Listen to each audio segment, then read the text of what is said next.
Well, I wanted to start off by just saying a huge thank you to all of you as members, because without you, none of us would be here. And I also just wanted to echo the words that have been said about the small group of people who took this party from where it was after the 2020 election to where we are now. And I particularly want to say thank you to Winston, to Shane, to Dot, to Derek, to Holly, to Julian, and I'm sure there'll be others as well, but it was a small group who've achieved what is essentially a political miracle. So thank you, and I think they all deserve a huge round of applause.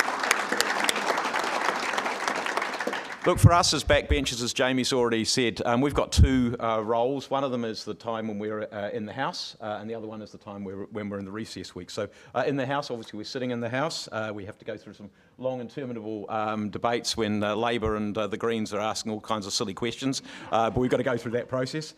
We also spend a lot of time meeting with organisations internally and externally, and also on select committees. Now, most parties, most of those members only have one select committee, but because we're a relatively small party, we have to have two each. Actually, at the moment, I've got three, and so we have to work both, a lot of hours in those select committees, which is really great. So I'm on the Governance and Administration Select Committee. I'm honoured to chair the Transport and Infrastructure Select Committee, which also covers energy and building and construction. And also we've got a special select committee at the moment on a Parliament bill, which is about the way in which Parliament is organised and run. So just by way of illustration, some of the bills that are in front of the Transport and Infrastructure Select Committee, we're dealing with the extension of the seismic deadlines, which is a really important issue for parts of New Zealand, particularly Wellington and the lower North Island, but it's not the only places.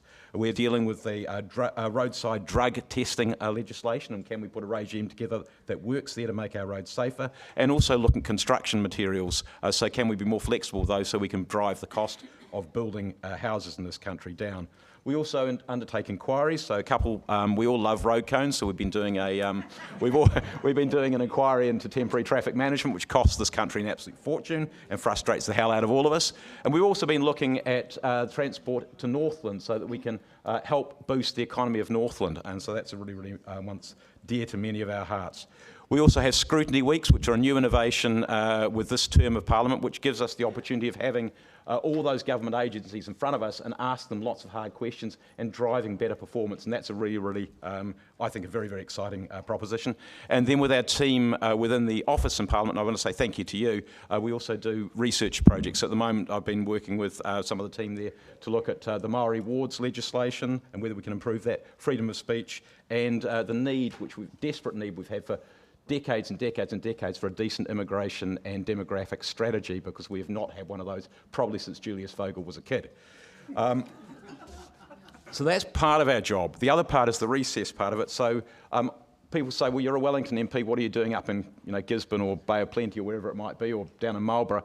And the answer is, as list MPs, we don't run home after the Thursday like most of the electorate MPs and go back to their electorate. As list MPs, I say that the electorate starts at Cape Reinga and ends somewhere south of Stewart Island. We represent the whole of the country, and it's really important that we engage, as Julian said, with the whole of the country. So we get out and about and spend a lot of time on the road. I think our spouses probably say we'd spend rather too much time on the road.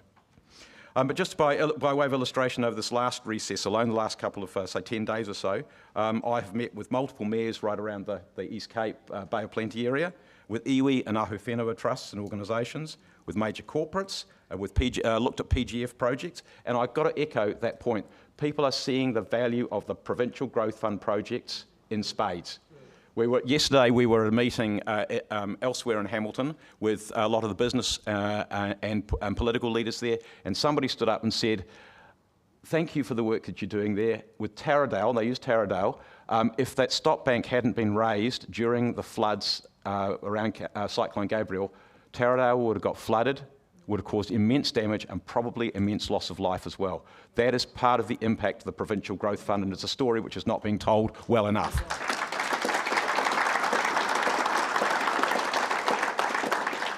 Also looking at waste-to-energy projects and education providers, because education has got to be our future. And I've got to say to you that these are organisations with ambition, with desire, with passion, and sometimes they just need a little bit of help. Sometimes it might be a small bit of monetary help.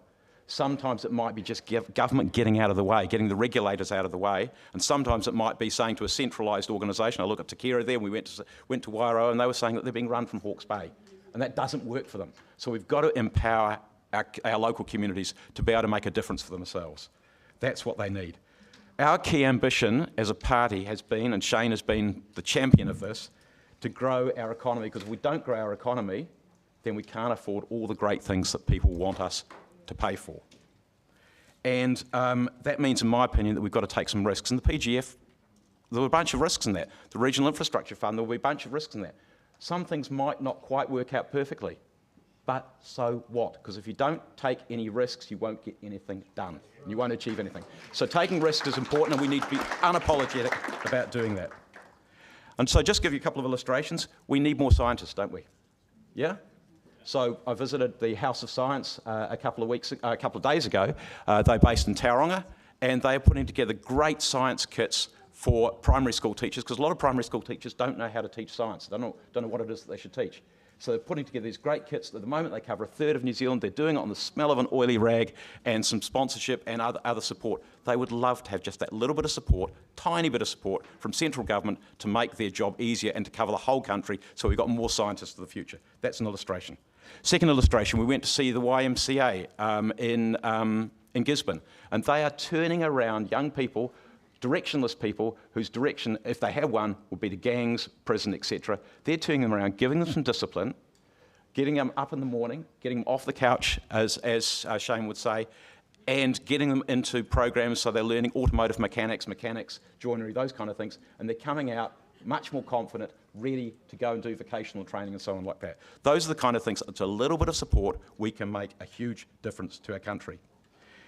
The other one I wanted to illustrate was dealing with some of the major corporates and visiting some of them. The bureaucracy that they have been put through, and I'm thinking of the major port not too far from here, think of a major export organisation like Zespri, the bureaucracy which they were put through under Labor has cost them hundreds and hundreds and hundreds of millions of dollars, and affected those industries as well. We have to back those industries, and that really is the message that I think we need to take to our community. We are backing you, and that's the kind of thing that I like getting out on the road, learning from these people, engaging with those people and saying, how can we back them? So my job as a humble backbencher is to then go to the caucus and to ministers and say, hey, can we help these people? Thank you all for your support, and we're looking forward to keeping on that great work in the next 2 years.